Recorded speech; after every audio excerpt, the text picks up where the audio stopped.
This is the Basin Spring, the part of Eureka Springs, which is not hot springs, but a lot of you people from hot springs visit this sister city.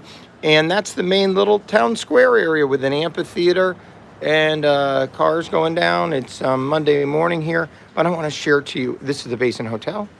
I want to share to a part you wouldn't see. So normally you'd hang out down here. When you come into town, you go, oh, isn't that cool? But there's these steps. Look at all these steps that come up here unlabeled through a little gazebo. And check this out.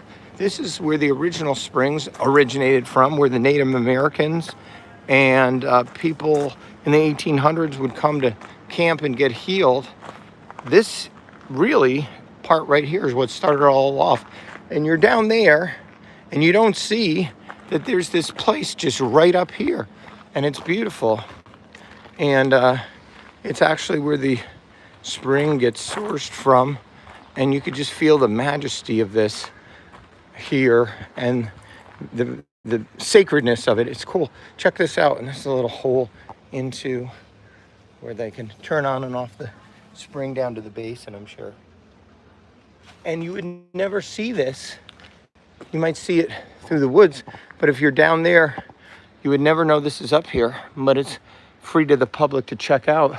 How cool is it? I'm going to show you one more thing here, and that is the back of the Basin Street Hotel was in Ripley's, believe it or not, as the hotel that had a first, 6-story hotel that has, but each story is a floor, because Ripley noticed that there was these little walkways going out to each floor. Can you see this? If we go up here.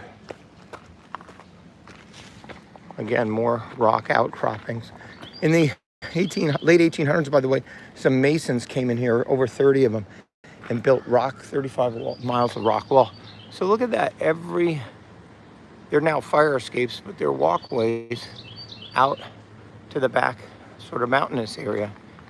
And Ripley said, hey, every floor is a first floor, which is sort of cool.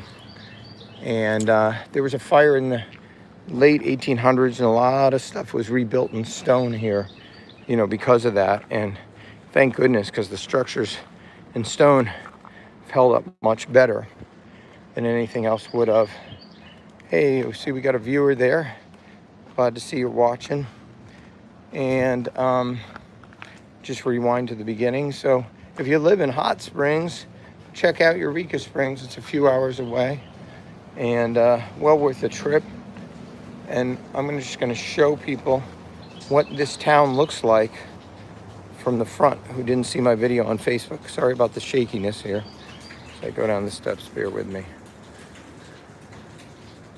So we're almost at the bottom.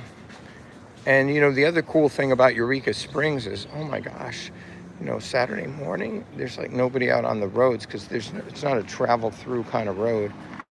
So even at 8:30 in the morning or whatever it is, I can't check my time, the place is just empty feeling, in a good peaceful way. Like you could film a movie out here from 6 to 8 a.m. and not be interrupted, even in the summer. So check this out.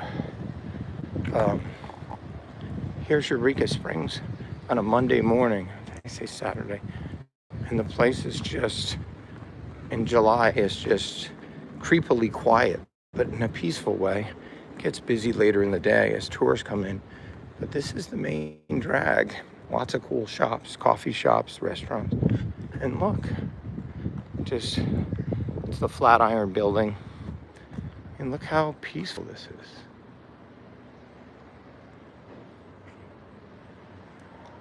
Just totally. Great place to come, even in the summer, to get, because you're not going to have that many crowds. And if you get up in the morning, staying at this Basin Park Hotel up there, you can enjoy walking around the town without too many cars and crowds. And thanks for joining us today. My name is John Cooksey. You're watching the Hot Springs broadcast. Like and subscribe. I appreciate it. Talk to you soon.